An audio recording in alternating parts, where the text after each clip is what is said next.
केदल गांव में राजू और राजा दो जिगरी दोस्त हुआ करते थे। दोनों के परिवार गरीब थे, लेकिन उनके दिल बड़े और सपने उनसे भी बड़े थे। एक दिन राजू ने सोचा और राजा से कहा कि क्यों ना हम मिलकर खेती करें ताकि अपने परिवार की हालत सुधार सके।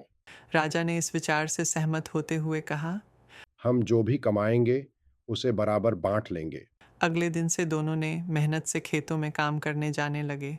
कुछ महीनों के अंदर उन्होंने अपनी फसल बेची और अच्छा पैसा कमाया। राजू ने अपनी कमाई का कुछ हिस्सा से नया घर खरीद लिया, जबकि राजा अपने पुराने घर में ही रहा करता था, लेकिन उसने अपने परिवार की ज़रूरतें पूरी कर दी।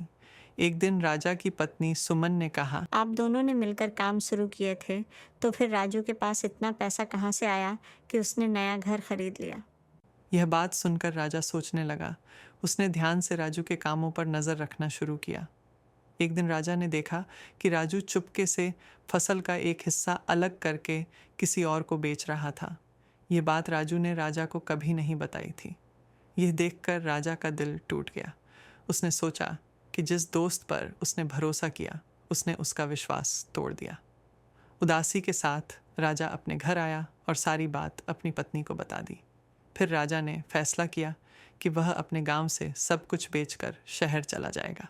दूसरे दिन राजा ने अपना सारा सामान बेच के अपने परिवार के साथ शहर को निकल गया। शिक्षा: भरोसा एक गहरी नींव है जो दोस्ती को मजबूत बनाती है, लेकिन अगर इसे तोड़ा जाए तो सब कुछ बिखर जाता है।